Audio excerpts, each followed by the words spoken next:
चलिए, जहां तक हुआ था वहां से आगे कंटिन्यू करेंगे बालक।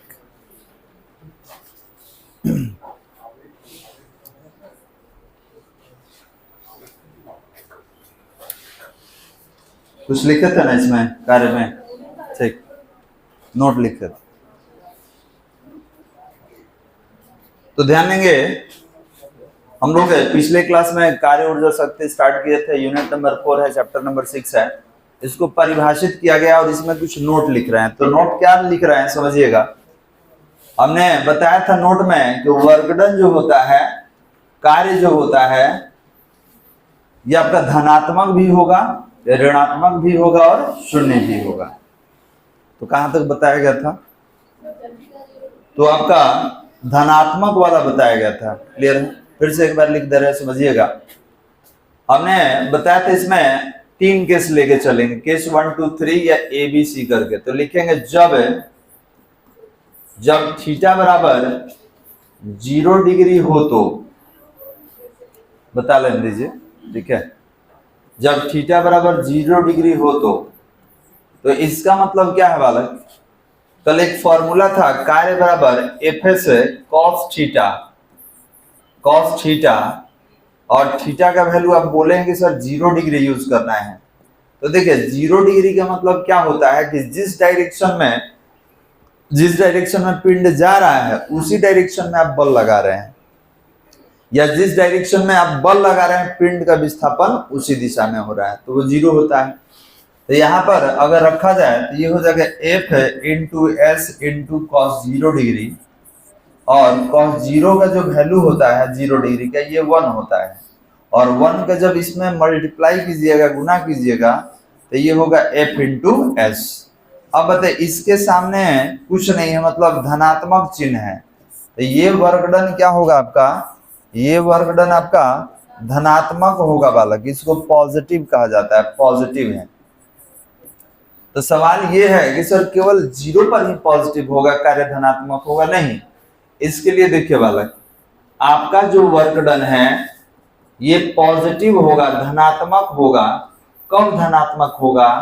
तो जब आपका थीटा जो है 90 डिग्री से छोटा हो और 0 डिग्री से बड़ा हो और बराबर हो। इस केस में 90 से कम होना चाहिए और 0 से बड़ा और बराबर होना चाहिए। मतलब 0 डिग्री पे हम स्टार्ट कहां से किए हैं? 0। अब बताइए 0 डिग्री पर कार्य महत्तम है और महत्तम में धनात्मक भी है, तो 0 से और 90 से थोड़ा कम होना चाहिए। मतलब 90 नहीं लेना है, लेकिन लेस देन 90 आप ले सकते हैं, क्योंकि 90 पे तो 0 हो जाएगा। 90 मतलब लंबवत होता है। तो यहाँ पर याद रखिएगा, यहाँ इक्वल का सिंबल नहीं होना चाहिए, ठीक है। यहाँ इक्वल का सिंबल नहीं होगा, क्योंकि बराबर करने के पश्चात ये क्या हो जाएगा? cos 90, और cos 90 क्या होता है? 0। क्लियर है बालक? तो अगर आपसे पूछा जाए कि आप बल कैसे लगाए हैं पिंड पर, तो आप बोलेंगे, मान लीजिए कि अगर ये पिंड है, ये पिंड है, तो याद रखेंगे कि हम यहाँ पर अगर बल लगाएंगे तो कहां से कहां के बीच लगाएंगे? तो ध्यान देंगे, यहाँ पर कहा गया कि ये 0 डिग्री है और ये 90 डिग्री है, तो आप जब भी बल लगाएंगे तो ये दोनों के बीच में ही बल लगाएंगे। और इसमें अगर बल लगाइए तो आपका कार्य धनात्मक होगा। और थीटा ध्यान देना होगा कि थीटा क्या होना चाहिए? लेस देन 90 डिग्री होना चाहिए। कौन को दिख रहा है? चलना तो 0 से है, लेकिन कहां तक जाना है? तो 90 तक नहीं जाना है, 90 से आपको कम ही रखना है। तो बताइए, यहाँ पर अगर यहां से यहाँ के बीच में आप बल लगाते हैं तो आपका कार्य कैसा होगा? धनात्मक होगा। क्लियर है बालक?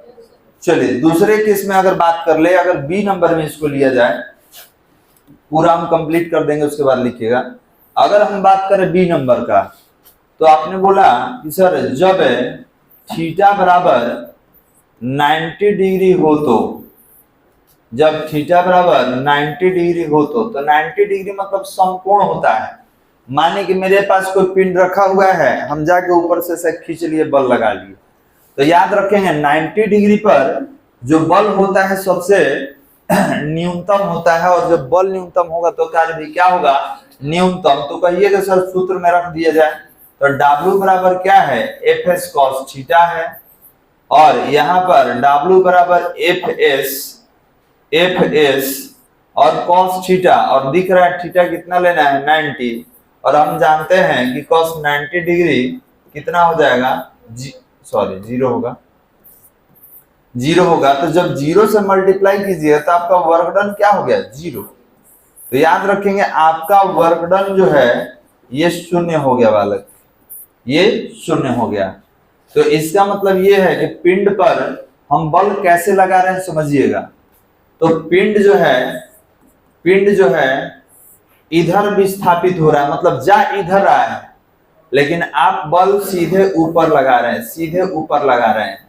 तो ये बताइए कि आप सीधे ऊपर बल लगा दिए, तो इसके लिए अगर हम बात करें तो थीटा कितना हो जाएगा 90 डिग्री। ठीक है, आप बल कहाँ लगाए हैं, सीधे ऊपर लगाए हैं। तो जब बल ऊपर लगाइएगा तो पिंड जा रहा था इधर, लेकिन बल ऊपर लगा दिए तो विस्थापन ऊपर होगा। तो इस स्थिति में आपका वर्क डन क्या हो जाएगा, जीरो। जैसे देखिए समझिए, मान लीजिए मेरे पास ये पिंड है, ठीक है, हम इधर से बल लगाए, इधर खींच दिए तो धनात्मक, लेकिन आपने बोला कि सर पिंड इस तरीके से गतिशील था, हम बल लगा दिए और ऐसे उठा लिए। तब बताइए विस्थापन का दिशा इधर है और बल आप ऊपर लगा दिए तो कोण कितना बन गया 90। तो अब बताइए कि 90 डिग्री में क्या हुआ, तो इसका हाइट चेंज हो गया, मतलब इसका विस्थापन ऊंचाई के पद में हुआ है, जबकि हमको रैखिक विस्थापन लेना है। तो आपने बोला कि सर हमको विस्थापन नीचे लेना है सतह पर, क्योंकि कार्य क्या होता है, बल गुने विस्थापन। ये भी कार्य होता है, ऐसा नहीं है कि आप उठा दिए तो कार्य नहीं किए, लेकिन ये कार्य किसके अधीन हो जाता है, गुरुत्व के अधीन।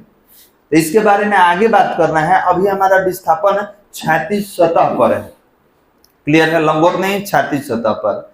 तो आपने बोला सर पिंड को अगर कोई उठा दिया तो इसका हाइट चेंज हुआ है, इसका पोजीशन चेंज नहीं हुआ, पोजीशन चेंज भी हुआ है तो हाइट के पद में हुआ है, ठीक है, क्षैतिज पद में नहीं हुआ है। तो इस स्थिति में वर्क डन नहीं होगा। ये वर्क डन किस स्थिति में होगा, तो गुरुत्व के अधीन ये काम होगा, और ये काम होता है mgh, ठीक है, इसको हम बोलते हैं mgh। अगर हम इसको उठा दिए तो हम काम किए हैं, लेकिन ये कार्य किसके अधीन हुआ है, गुरुत्व के अधीन। क्लियर है। तो ये सब आगे पढ़ना है, जब गुरुत्वाकर्षण का कंसेप्ट आपको बताया जाएगा। तो अभी बताइए 90 डिग्री पर आपका वर्क डन पॉजिटिव है, निगेटिव है कि जीरो है, जीरो। क्लियर है। तो ये हमारा रहा दूसरा केस। अब आते हैं तीसरा केस में कि सर तीसरा केस क्या होगा। तो तीसरा केस में चेक किया जाए कि जब थीटा बराबर 180 डिग्री हो, तो जब थीटा बराबर 180 डिग्री हो तो देखा जाए, आप रखेंगे फॉर्मूले में, तो W equal to F cos theta, ये हो जाएगा आपका W equal to F S cos 180 degree. और आपको बता दें कि कॉस 180 डिग्री का वैल्यू कितना होता है, -1 होता है। तो रख दिया जाए इसमें, तो W इक्वल टू कितना होगा, सर एफ इंटू एस, 180 के वैल्यू -1, तो वर्क डन कितना आ गया, -fs। तो ये बताइए आपका कार्य धनात्मक रहा कि ऋणात्मक। तो आप बोलेंगे कि सर कार्य तो ऋणात्मक रहा, जिसको निगेटिव कहा जाएगा। कोई दिक्कत बालक। अब निगेटिव कहाँ होगा, निगेटिव कहाँ होगा, इसके लिए एंगल कितना होना चाहिए। तो ध्यान देंगे, अगर ये पिंड है, अगर ये पिंड है, तो आपका बल जो लगना चाहिए, आपका बल जो लगना चाहिए, ठीक है, ये इधर लगाना चाहिए बालक। तो हमको ये बताइए कि यहाँ पर आप 180 लिए हैं, तो 180 का मतलब क्या है, तो 180 का मतलब पिंड इधर जा रहा था, लेकिन हम बल लगा दिए इधर, तो यहाँ से यहाँ तक का एंगल कितना होता है, 180 डिग्री। क्लियर है बालक, कितना होगा, 180 डिग्री। लेकिन ध्यान देंगे हमसे ऋणात्मक पूछ रहा है, 90 तक हम आ चुके हैं, आपको याद होगा। तो ऋणात्मक वर्क डन के लिए, ऋणात्मक वर्क डन के लिए आप जो बल लगाएंगे तो इसी एंगल में लगाएंगे, मतलब आपका जो कोण होना चाहिए वो ग्रेटर देन कितना होना चाहिए, 90। मतलब 90 से अगर छोटा ले लीजिएगा तो आपका वर्क डन धनात्मक होगा, 90 ले लीजिएगा तो 0 होगा, और 90 से बड़ा कहां तक, तो 180। याद रखेंगे, इसको हम हटा दे रहे हैं और इसके जगह लिख देंगे, यहाँ पे हम लोग 90 लिए थे, ये 90 डिग्री और यहाँ पर 180 डिग्री। तो आपका कोण कहाँ होना चाहिए? तो 90 से बड़ा और 180 से कम, सॉरी 180 तक होना चाहिए, यहाँ तक हम लोग लगाते हैं। अब आप बोलेंगे सर आप 0 डिग्री लगाए हैं, 0 डिग्री का मतलब क्या है? और 0 डिग्री पर हमारा वर्क डन धनात्मक कैसे होगा, आप समझा जाए। यहां तक समझ में आ गया ना? तो याद रखेंगे वर्क डन ऋणात्मक नहीं होता है। जैसे हम लिख दिए कि -10 जूल, तो आप कहिएगा सर कार्य आप लिखवाए हैं कि ऋणात्मक, ऋणात्मक कार्य होता कैसे है? तो याद रखेंगे कार्य ऋणात्मक नहीं होता है, ये केवल ऋणात्मक जो है डायरेक्शन इंडिकेट करता है कि आप बल कैसे लगाए हैं, ठीक है, किस दिशा में लगाए हैं। आप पिंड पर बल लगा के काम किया गया है या पिंड ही आपके विरोध में काम किया है, तो इसके लिए माइनस दिखाया जाता है। आप समझिए डायग्राम से, डायग्राम समझते, इसको हम हटा दे रहे हैं। हमको ये बताइए बालक कि कोई पिंड है जिसका द्रव्यमान हम m ले लिए, ठीक है, और आप इधर से इसको खींचने लगे या इधर गतिशील है, मान लेते हैं कि चल रहा है, गति कर रहा है, पिंड का गति इस दिशा में हो रहा है और आप आ गए और आके और बल लगा दिए इस पर, तो बताइए आप बल कहाँ लगाए हैं? तो इसी दिशा में। तो जब ये विस्थापन हो गया, गति हो गया, ये बल हो गया, तो दोनों का दिशा एक ही है, तो थीटा कितना होता है? 0 डिग्री। क्लियर है बालक?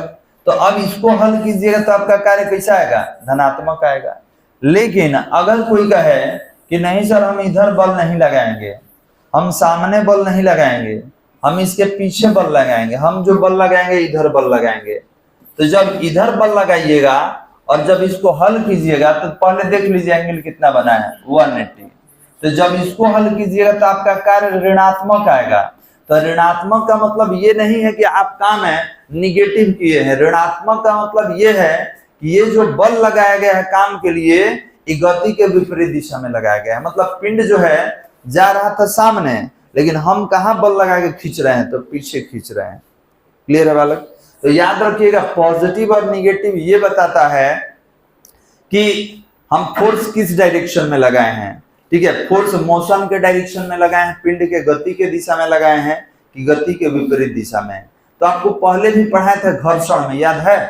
घर्षण जब पढ़ाया जा रहा था तो उसमें पढ़े थे कि घर्षण बल हमेशा पीछे ही होता है, तो इसीलिए घर्षण बल में याद कीजिए हमेशा बल के साथ हम लोग माइनस ले लेते थे, याद है? तो याद रखेंगे घर्षण बल हमेशा क्या करेगा? आपके गति का विरोध करेगा और हमेशा वो पीछे ही लगता है, तो उसमें माइनस लेते हैं। तो माइनस कहां से आया था? cos 180 से नहीं आया था। तो यहाँ पर कार्य जो है ऋणात्मक नहीं है, ऋणात्मक ये बताएगा कि हम जो काम कर रहे हैं, हम जो बल लगाए हैं इस पर, ठीक है, ये गति के विपरीत दिशा में लगाए हैं। कोई दिक्कत बालक समझने में? एक चीज और आपको बता दे, देखिए यहाँ पे आप जो निकाले हैं, ये बताइए कॉस का वैल्यू, ठीक है, कॉस का वैल्यू 0 से 90 के बीच बढ़ता है कि घटता है? तो कहिएगा सर घटता है। कॉस 0 जब कॉस 0 कितना है 1 और कॉस 90 कितना है 0। तो अगर आपके सामने एक डायग्राम हम रख दे, ठीक है, और हमने बोला कि आपके सामने एक बॉक्स रख दिए और इस बॉक्स पर बल लगा के खींचना है सामने, तो बताइए आप कितना डिग्री से बल लगाइएगा कि आप ज्यादा से ज्यादा बल लगाइएगा? तो कहिएगा कि सर एक तो 0 डिग्री हो गया, ठीक है, 1 2 3 4, मतलब ये 90 है, तो आप तो बोले हैं कि 90 तक नहीं जाना है। तो अब बताइए 0 डिग्री, 30 डिग्री, 45 डिग्री, 60 डिग्री, हम कितना कोण से बल लगाएं कि ज्यादा बल लगे इस पर, सबसे ज्यादा बल? बताइए कितना डिग्री पर बल लगाएं? तो आप कहिएगा सर कॉस में क्या होता है कि वैल्यू महत्तम होता है, कॉस 0 का वैल्यू महत्तम है, तो ई वैल्यू महत्तम है, तो ई वैल्यू क्या है? न्यूनतम। क्योंकि याद रखिएगा कॉस में 1 से 0 की ओर जाता है, घटता है।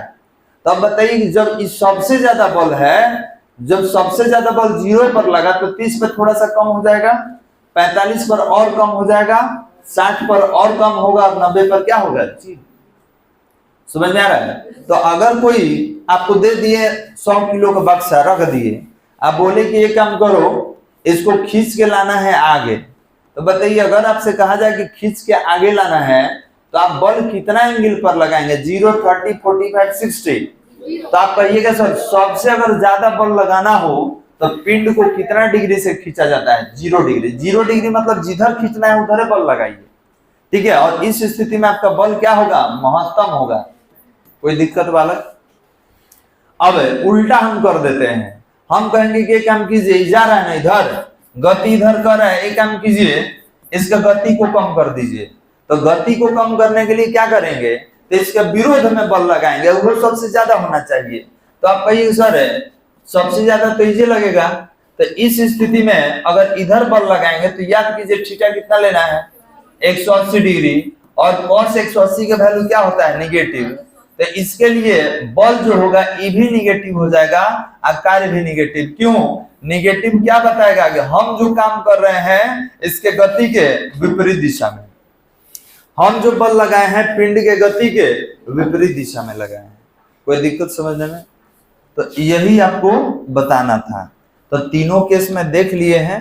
पहला केस आपको लिखवा दिए थे, थोड़ा सा ये बचा होगा, इसको आप लिख लीजिएगा, यहां तक शायद हो चुका था। चलिए जो नहीं लिखे होंगे लिख लीजिए, फिर आगे हम कंटिन्यू कर देंगे इसको।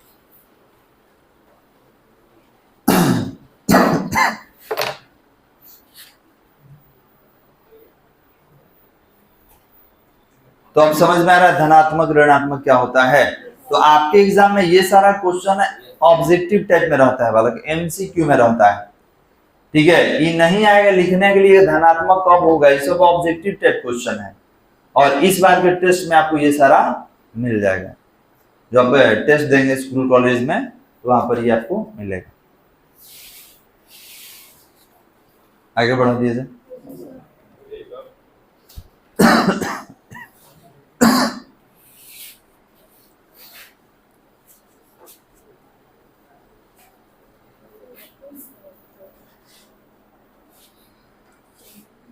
क्या हो गया बोलिए? हाँ जो घेरे हैं पिंड है। हाँ ये कह रहा है पिंड पे हम कहां से कहां तक बल लगाएंगे? तो 0 से 90 के बीच में, मतलब ये जो कोण लेंगे यहाँ थीटा लेंगे, ये 90 से छोटा होना चाहिए। तो 90 से छोटा का मतलब 0 से ऊपर होगा, क्योंकि चले कहां से है? 0 से।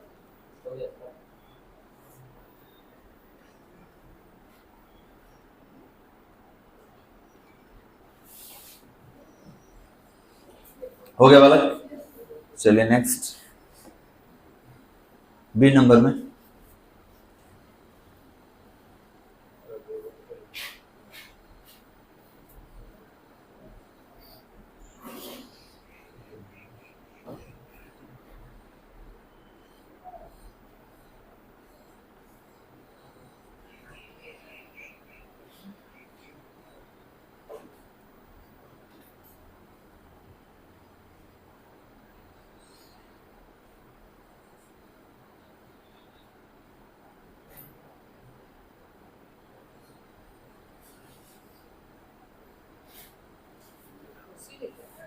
कहाँ पे बालक?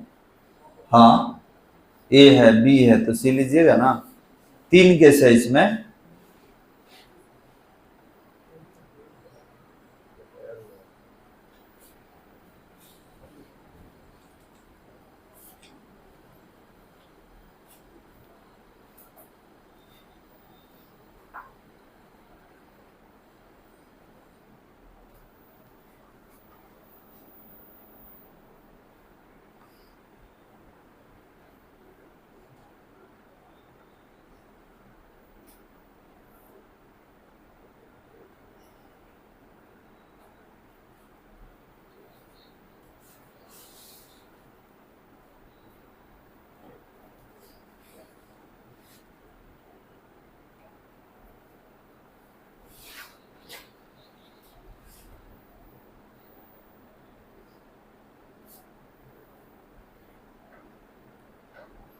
आगे बढ़ा दिया जाए।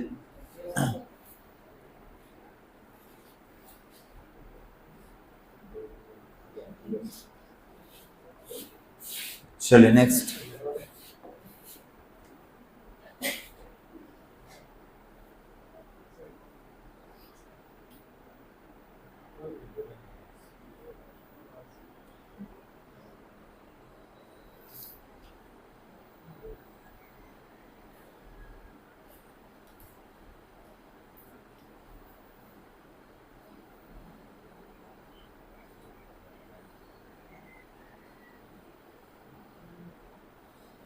हो गया बालक?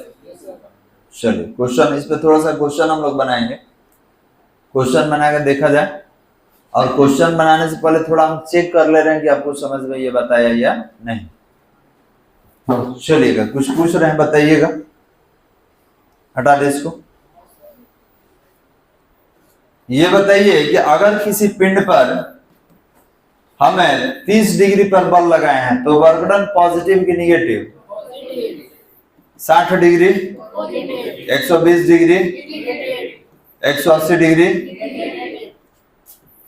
चलिए 45 डिग्री, 90 डिग्री, चलिए और ले लेते हैं 160 डिग्री, पॉजिटिव की निगेटिव।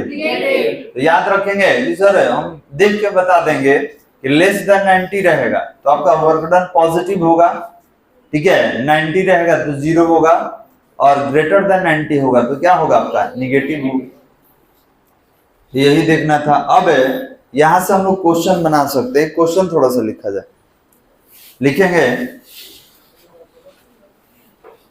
लिखा जाए यदि 10 केजी द्रव्यमान के, यदि 10 केजी द्रव्यमान के पिंड पर, 10 केजी द्रव्यमान के पिंड पर,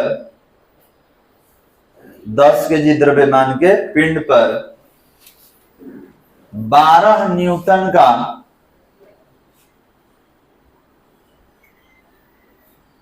हो गया बालक, 12 न्यूटन का बल आरोपित किया जाता है, 12 न्यूटन का बल आरोपित किया जाता है, 12 न्यूटन का बल आरोपित किया जाता है, तो पिंड में, तो पिंड में उत्पन्न त्वरण, तो पिंड में उत्पन्न त्वरण, तो पिंड में उत्पन्न त्वरण का मान ज्ञात करें, तो पिंड में उत्पन्न त्वरण का मान ज्ञात करें, हो गया, पिंड में उत्पन्न त्वरण का मान ज्ञात करें। अब एक और क्वेश्चन इसी में बनाएंगे हम लोग, इसी में आगे लिखिएगा, एवं यदि, एवं यदि पिंड को, पिंड को 5 मीटर की दूरी से, पिंड को 5 मीटर की दूरी से विस्थापित किया जाए,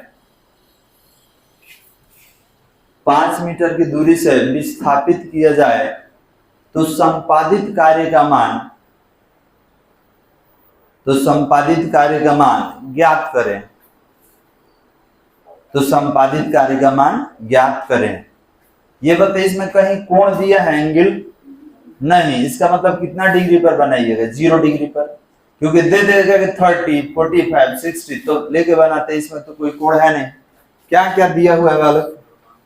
तो आप कहेंगे कि सर कोई पिंड है, उसका द्रव्यमान दिया हुआ है, पिंड कितना केजी का है? 10 केजी। आप बल लगाए हैं 12 न्यूटन का, तो हमको निकालना क्या है? अच्छा, एक विस्थापन भी हुआ है 5 मीटर का, तो हमको 2 चीज निकालना है, एक त्वरण निकालना है और एक विस्थापित करने में कितना काम किया है ये निकालना है। ध्यान देंगे, तो अगर मान लिया जाए यही कोई पिंड है द्रव्यमान का, और आप क्या किए हैं? 12 न्यूटन का बल लगा दिए विस्थापित करने में, और बल लगा के इसको यहां से यहां लेके आ गए, मतलब ये जो है यहां से यहां आ गया, कितना आ गया? 5 मीटर। तो बताइए विस्थापन तो सीधे ही हुआ है, क्योंकि कोण रहता, यहाँ पे दिया रहता कि हम जो बल लगाए हैं 30 डिग्री से, 45 से, 60 से, कोण दिया नहीं है। तो सबसे पहले क्या करेंगे? तो सूत्र से, न्यूटन के गति का दूसरा नियम याद है, F इक्वल टू एम है, तो यहां से A निकाल लेंगे, F अपॉन एम। तो ये 12 है, ये 10 है, 1.5 मीटर पर सेकेंड स्क्वायर। हो गया बालक? मतलब एक चीज और इस समझ में आ गया कि बल लगाएंगे तो इसका वेग बढ़ेगा, क्योंकि देखिए त्वरण आ गया 1.2, वेग का बढ़ना ही त्वरण कहलाता है। अब हमसे पूछा गया कि अगर इसको यहां से उठा के यहां तक लाए हैं हम बल लगा के तो कितना काम किए हैं, तो आप कहेंगे कि सर कार्य बराबर होता है बल गुने विस्थापन। तो आप बल लगाए हैं 12 न्यूटन का, विस्थापन किए हैं 5, तो 12 पचे 60, मात्रा क्या होता है जूल। इसका मतलब कि 5 मीटर चलाने में आपको कितना काम करना पड़ा, 60 जूल का। बना लीजिए इसको।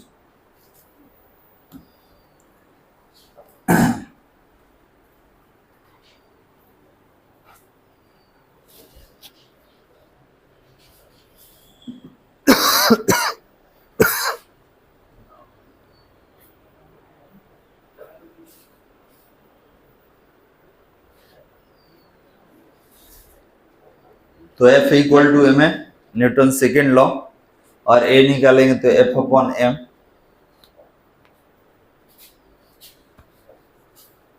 अब एक और क्वेश्चन लेंगे हम लोग यहाँ पे।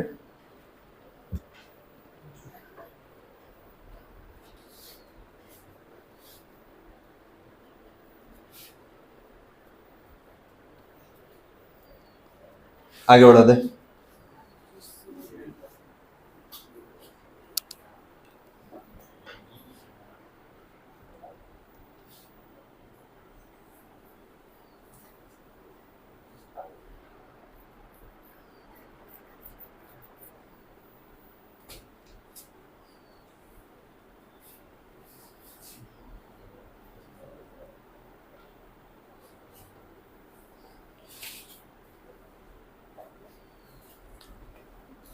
Next, W equal to F into S, कार्य बराबर बल गुने विस्थापन। एक और क्वेश्चन लिख लेते हैं हम लोग। क्वेश्चन नंबर 2 लिखेंगे। लिखा जाए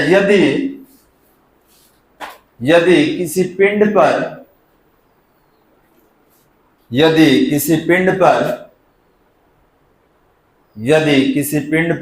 20 न्यूटन का बल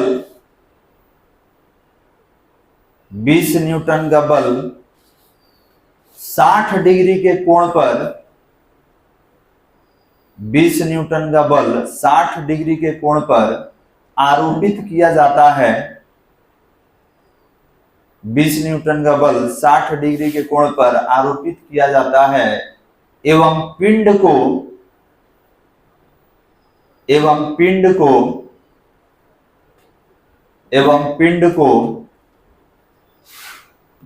2 मीटर से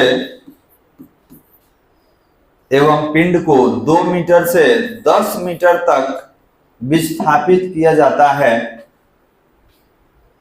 पिंड को 2 मीटर से 10 मीटर तक विस्थापित किया जाता है।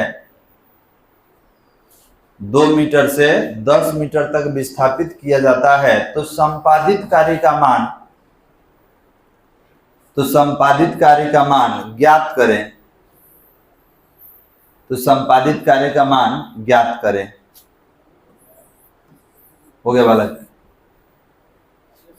चलिए समझिए। तो क्वेश्चन में क्या दिया हुआ है कि किसी पिंड पर कितना बल लगाया गया है, 20 न्यूटन का, और 20 न्यूटन का बल कितना कोण पर लगाए हैं आप, 60 डिग्री।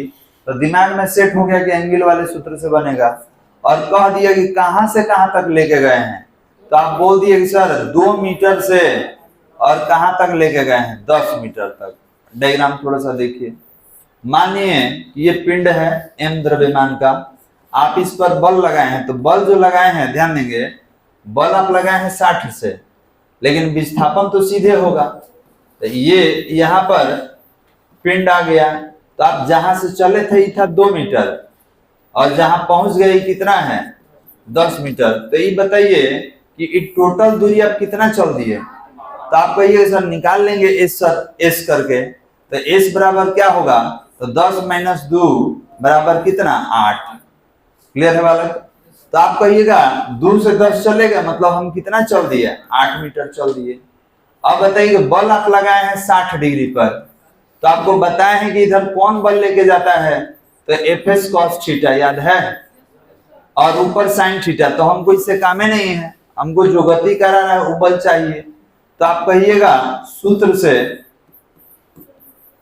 से वर्क डन क्या होता है, ये होगा F S cos theta, theta का वैल्यू दे दिया है 60 डिग्री, तो W बराबर बल कितना लगाए हैं 20 न्यूटन, चलाए कितना है तो 2 से 10 मतलब 8 चलाए हैं तो 8 हो गया। cos 60 160 cos 60 का वैल्यू 1/2 होगा, कटा दीजिए इसको तो कितना होगा 20 चौके 80, मात्रा क्या है जूल। वो तो क्या बना लिया जाए।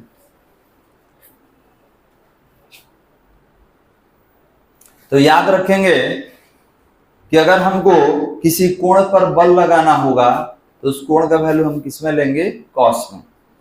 अंतर ई है कि ये क्षैतिज दिशा में होना चाहिए, क्षैतिज मतलब सतह पर होना चाहिए।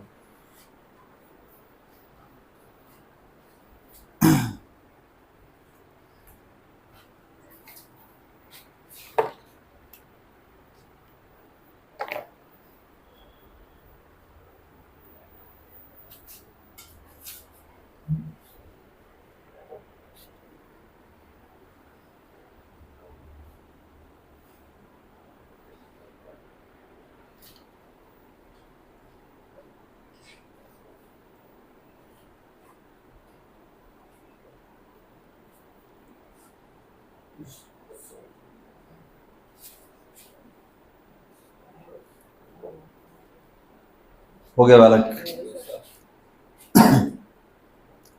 चलिए तो एक और क्वेश्चन दे दिया जाए, लिखे तो लिखेंगे।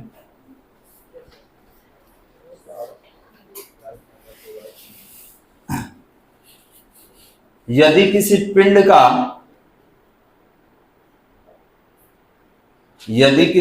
का क्षैतिज सतह पर,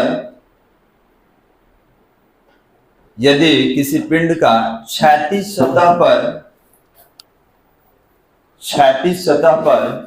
विस्थापन,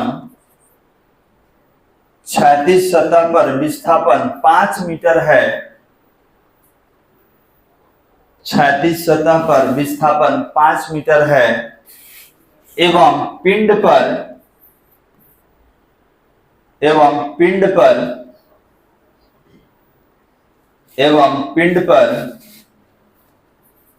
20 न्यूटन का बल, एवं पिंड पर 20 न्यूटन का बल,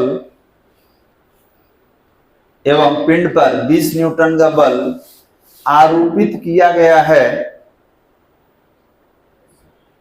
एवं पिंड पर 20 न्यूटन का बल आरोपित किया गया है,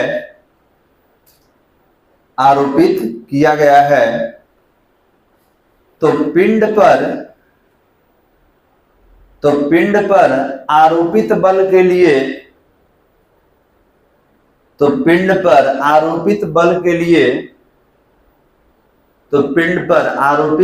लिए, कोण का मान ज्ञात करें, आरोपित बल के लिए कोण का मान ज्ञात करें जब पिंड के विस्थापन के लिए, किया गया कार्य, जब पिंड के विस्थापन के लिए किया गया कार्य 50 जूल हो, जब पिंड के विस्थापन के लिए किया गया कार्य 50 जूल हो गया बालक। अब देखिए क्वेश्चन में क्या कह रहा है, सुन लीजिए क्वेश्चन में क्या कह रहा है। तो क्वेश्चन में कह रहा है कि कोई पिंड है और इस पर बल लगा के इसको 5 मीटर विस्थापित कर दिया गया, मतलब ये 5 मीटर हो गया। अब कह रहा है कि जो बल लगा है, ठीक है, बल लगा है तो इधर लाने वाला कौन होता है, तो इधर लाने वाला F cos थीटा होता है। और आप बोलेंगे हम कुछ कोण पे बल लगाए हैं, मतलब बल जो लगाए हैं थीटा कोण पर लगाए हैं। तो यहाँ ये बताना है कि थीटा कितना होगा जितना पर आप बल लगाए हैं, और ये कह दिया कि यहाँ से यहाँ तक लाने में इसको जो काम करना पड़ रहा है, कार्य जो है कितना जूल है 50 जूल है। यहाँ से यहाँ तक लाने में 50 जूल का काम करना पड़ रहा है। तो आप कहेंगे कि सर यहाँ पर दिया हुआ है वर्क डन 50 जूल, ठीक है, बल कितना है बालक, 20 न्यूटन का बल है। उसके बाद और क्या दिया हुआ इसमें, विस्थापन कितना चला है 5 मीटर। तो आपसे कोण पूछा था, रख देंगे फॉर्मूले में। तो आप बोलेंगे कि सर सूत्र से, कौन सा सूत्र बताइए, W बराबर एफ एस कॉस थीटा। तो यहाँ पर अगर कॉस थीटा निकालना है तो W अपॉन क्या होगा, एफ एस। ये 50 जूल है, ये 20 है, ये 5 है, तो 50/100 हो गया, ये कट जाएगा 1/2। अब आप कहिएगा कि सर कॉस में 60 अभी बना है पीछे हम लोग, तो यहाँ लिखिएगा कि कॉस थीटा इक्वल टू 1/2 और कॉस 60 डिग्री। कॉस से कॉस हटा दीजिए तो थीटा इक्वल टू कितना, 60 डिग्री। इसका मतलब 60 डिग्री के कोण पर हमें 20 न्यूटन का बल लगाएंगे तो इसको 5 मीटर विस्थापित करने में हमको 50 जूल का काम करना पड़ेगा। कोई दिक्कत बालक, बना लीजिए। तो ये बताइए, इस सूत्र से केवल हम लोग वर्क डन निकालने हैं, नहीं, एंगल भी निकाल सकते हैं, मास भी निकाल सकते हैं, एक्सेलरेशन त्वरण भी निकाल सकते हैं, कुछ भी आप निकाल सकते हैं जो फॉर्मूले में है।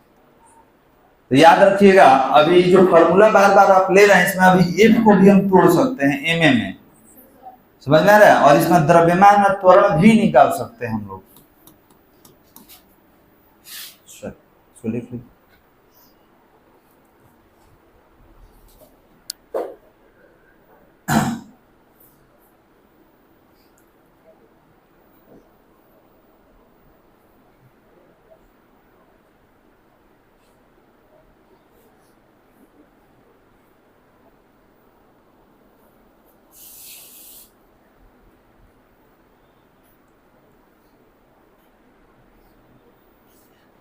हो गया बालक।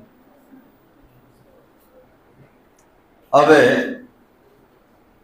एक पॉइंट और बता दे आपको कि सर ये जो हम क्वेश्चन बनाए हैं ये किस तरह का बल है। तो ध्यान देंगे 2 तरह का बल हम लोग यूज करेंगे, एक अचर बल होगा, एक परावर्ती बल होगा। तो जितना आप क्वेश्चन अभी बनाए हैं सब अचर बल से बनाए हैं। तो सवाल ये है कि सर हम कैसे पहचानेंगे कि बल अचर है या परावर्ती है, या दोनों से वर्क डन निकालने का तरीका क्या होता है। तो बता दे रहे हैं, सीख लीजिए, ठीक है। तो निकालने के लिए फॉर्मूला तो अगले क्लास में डिराइव करेंगे, लेकिन पहले पहचान के लिए बता दे रहे हैं कि हमको मालूम कैसे चलेगा कि अचर बल है कि परावर्ती बल है। तो देख लीजिए, ये कंप्लीट हो गया आपका। चलिए ध्यान देंगे, क्योंकि अगला जो टॉपिक हम लोग को पढ़ना है वो है आपका परावर्ती बल द्वारा संपादित कार्य का व्यंजक, ठीक है। उसका डेरिवेशन भी होता है और डायरेक्ट फॉर्मूला भी हम लोग यूज करते हैं। तो सवाल ये है कि सर आप बोल रहे हैं परावर्ती बल द्वारा संपादित कार्य, तो ये जो निकाले थे क्या था, तो ये अचर बल द्वारा संपादित कार्य था। जैसे समझिएगा, हम एक क्वेश्चन दे दिए कि कोई पिंड है m द्रव्यमान का और इस पर बल लगा दिया गया है 20 न्यूटन का, 20 न्यूटन का बल लगा दिया गया है, और बल लगा के इसको हम कितना चला दिए, तो हमें 10 मीटर 5 मीटर जो भी चलाना है आप चला सकते हैं, कोई दिक्कत नहीं। तो आप कार्य बताइए। तो ये बताइए कि आप जो बल लगाए हैं, आप इस पर जो बल लगाए हैं 20 न्यूटन का बल लगाए हैं और कुछ समय तक के लिए लगाए हैं। जैसे हम बोल दिए कि मेरे पास कोई टेबल है और हम इसको यहां से बल लगा के यहां ला दिए, तो बताइए यहां से यहां तक लाने के दौरान आपका बल उस पर था, बिल्कुल यहां था, और हम बल लगा के इसको यहां ला दिए, तो बताइए बल तो साथ साथ आप लगा रहे हैं। आप कितना लगा रहे हैं, तो शुरू से अंत तक आप 20 न्यूटन का बल लगाए हैं। यदि आपसे कहा जाए कि इसको यहां से यहां तक लाने के लिए हम 3 सेकंड तक बल लगाए हैं, तो ये बताइए 3 सेकंड में आपका बल घटा है कि उतना ही है, उतना ही है, वो 20 न्यूटन लेके काउंट हुआ है। लेकिन अगर कह दिया जाए कि एक पिंड है, इसका द्रव्यमान m है, इसको हम 10 मीटर चला दिए और इस पर जो बल लगाए हैं F बराबर x square plus 12x Newton का बल लगाए हैं, तो आप कहिएगा कि सर ये कौन बल है, ये XYZ लिखे हैं, तो बिल्कुल इसी का नाम है परावर्ती बल। अब x के जगह जैसे x का वैल्यू चेंज होगा बल ही बदल जाएगा। तो इसका मतलब ये है इस पिंड पर अगर बल लगा है 3 सेकंड तक तो हमेशा 20 न्यूटन नहीं लगा है, वो घटा भी होगा, 20 लगा होगा, फिर जैसे जैसे मेरा समय ज्यादा होता है उसी तरीके से बल का परिमाण बदला होगा। तो इसको बोलेंगे परावर्ती बल और उसको क्या बोलेंगे अचर बल। समझ में आ रहा है? तो इसका क्वेश्चन कैसे बनेगा? तो W बराबर Fs cos थीटा से बनेगा। और इसका क्वेश्चन कैसे बनेगा? तो इस समाकलन वाले विधि से बनता है, समाकलन वाले विधि से। समझ आ रहा है? ये अब सोचिएगा इस तरीके से बना ले तो नहीं बनेगा बालक। इसके लिए हम लोग समाकलन लेंगे और इसमें भी दो होता है, एक बीमा के लिए, द्विबीमा के लिए, अलग अलग बीमा में हम लोग बात करेंगे। तो इसको रोक दे रहे हैं, अगले क्लास में करेंगे।